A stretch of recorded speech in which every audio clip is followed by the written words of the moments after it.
Matius pasal 24 ayat yang pertama sampai ayat yang ke-14, bagian firman Tuhan yang akan kita renungkan pagi hari ini. Kita berdoa. Terima kasih Tuhan kami Yesus Kristus buat hari ini. Kembali kami akan membaca dan merenungkan firman-Mu. Berkati kami ya Tuhan, pimpin kami dengan kuasa Roh-Mu yang kudus. Amin. Matius pasal 24 ayat yang pertama sampai ayat yang ke-14 di bawah dua judul. Yang pertama, bait Allah akan diruntuhkan, dan yang kedua, permulaan penderitaan. Demikian bunyi firman Tuhan. Sesudah itu Yesus keluar dari bait Allah lalu pergi. Maka datanglah murid-muridnya dan menunjuk kepada bangunan-bangunan bait Allah. Ia berkata kepada mereka, "Kamu melihat semuanya itu? Aku berkata kepadamu, sesungguhnya tidak satu batu pun di sini akan dibiarkan terletak di atas batu yang lain. Semuanya akan diruntuhkan." Ketika Yesus duduk di atas bukit Zaitun, datanglah murid-muridnya kepadanya untuk bercakap-cakap sendirian dengan Dia.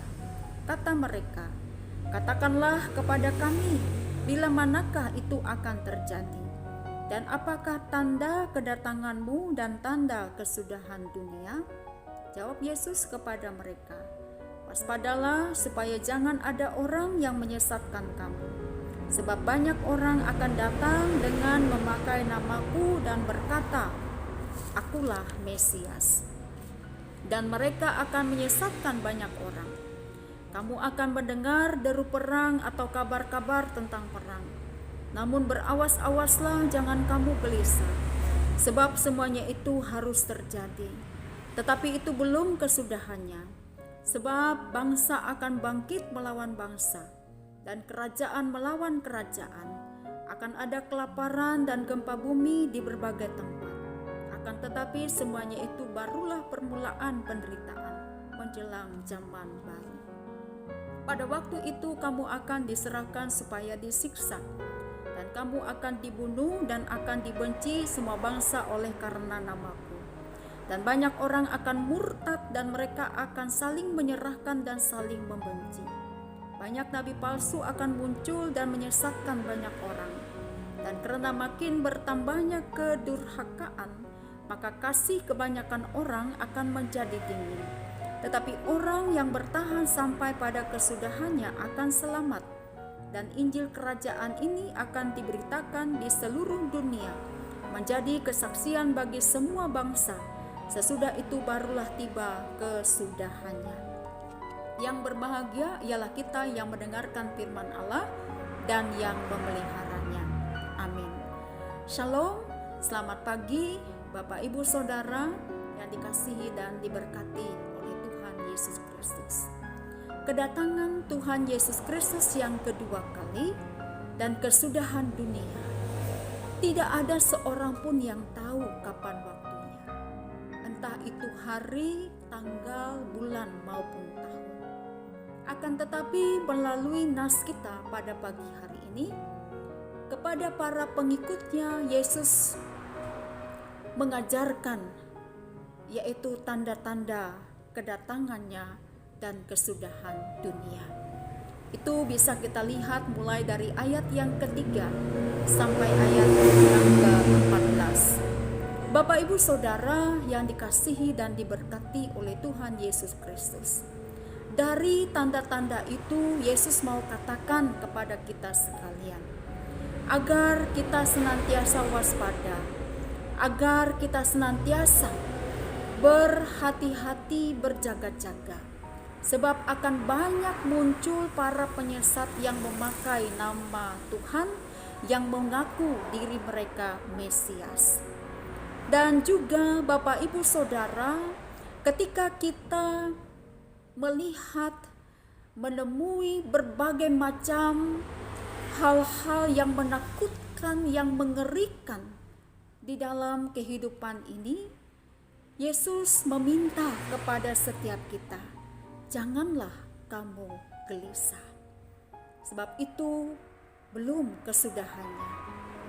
Nah, Bapak, Ibu, Saudara yang dikasihi dan diberkati oleh Tuhan Yesus Kristus, ketika kita sebagai pengikut Tuhan Yesus Kristus, oleh karena namanya kita dibenci, kita dimusuhi, kita dianiaya, kita mengalami berbagai macam-macam penderitaan.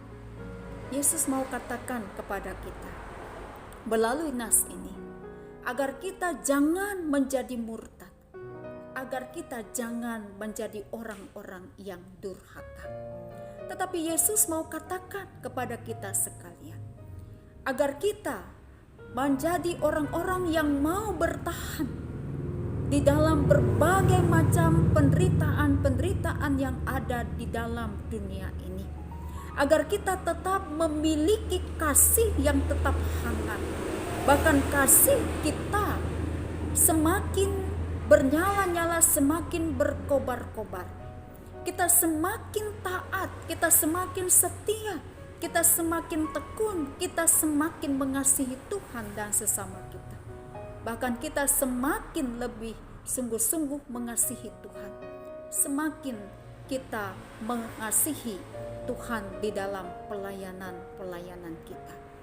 Kasih kita tidak akan menjadi dingin kepada Tuhan maupun kepada sesama oleh karena berbagai macam penderitaan yang dialami di dalam dunia ini. Tetapi kasih kita tetap kasih yang hangat, yang bernyala-nyala, bahkan berkobar-kobar. Kita memberitakan kasih Allah kepada sesama dan dunia ini, sambil menanti kedatangan Tuhan Yesus Kristus yang kedua kali. Dan meminta kepada kita melalui firman-Nya agar kita senantiasa menjadi orang-orang yang mau bertahan sampai pada kesudahannya nanti, di tengah berbagai macam penderitaan di dalam dunia ini, demi satu tujuan, yaitu untuk mendapatkan keselamatan di dalam Tuhan kita Yesus Kristus. Tuhan memberkati kita sekalian. Shalom, selamat pagi. Amin.